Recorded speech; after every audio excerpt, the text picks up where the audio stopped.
is Nick Perez. I'm the Associate Treasurer here at Southern California Conference, and I've been working here for 4 years. So my job mainly revolves around closing the books, and what this means is that I oversee the steps and processes of making sure that our team has entered in all the financial transactions into our accounting software.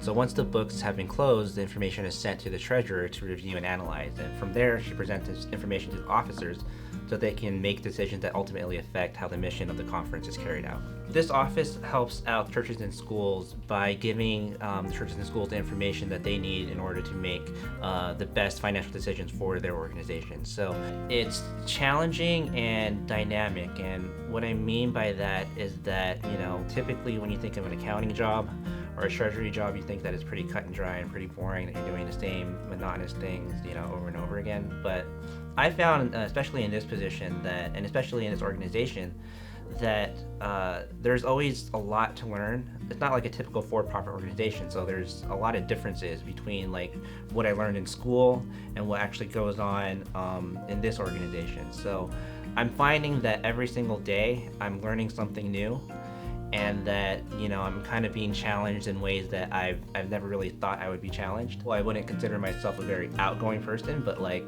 in this office I've been having to talk to more and more people and explain a lot of different types of things, and it's just been really instrumental for my growth personally.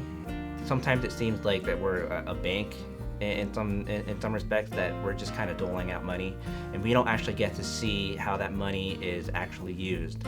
And that's a bit challenging because we all consider ourselves in the conference as missionaries for Christ, and sometimes it's hard to get that feeling that we're actually doing something, because we can't see the faces of the people that this money is helping, that these funds are helping. And so that's kind of been a struggle for me. So I always enjoy when people come to the office and let me know how that money actually is helping our constituents.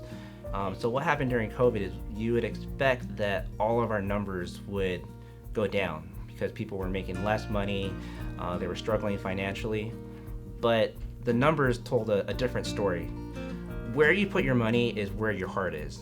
So what happened with COVID is that you would think that people would get into the survival instinct, and giving tithe and giving offering, you would think that would go down, but it was inspiring to see that the numbers actually went up. And I think this is a testament to how alive God is in our area. Before working here, I kind of viewed the organization as not very organized and not really focused on mission in the business sense. And after going through a lot of the seminars, a lot of the trainings, the Seventh-day Adventist Church especially has been very deliberate in making sure that we're very structured and organized, and that with the size of our organization, that we're not leaving people behind, that we're really considering everything.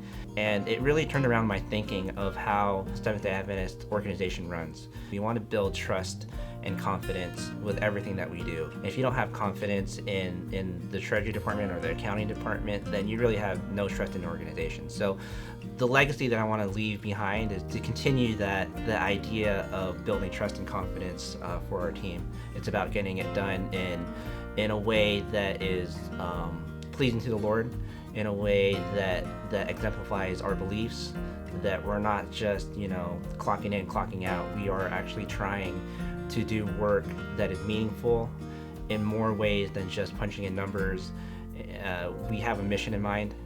We want to bring Christ to the people, and as I was saying before, like sometimes it's hard to see. We're a few degrees away from the actual work, but that doesn't mean that our work isn't unimportant. I just hope that others will see that we are authentic in our ways of doing things. Yeah, I think the best way that you can get in contact with me is by emailing me or even coming to the office. Again, I like hearing stories about how each of your respective ministries have affected you. It's good to hear these stories. It gives me some hope.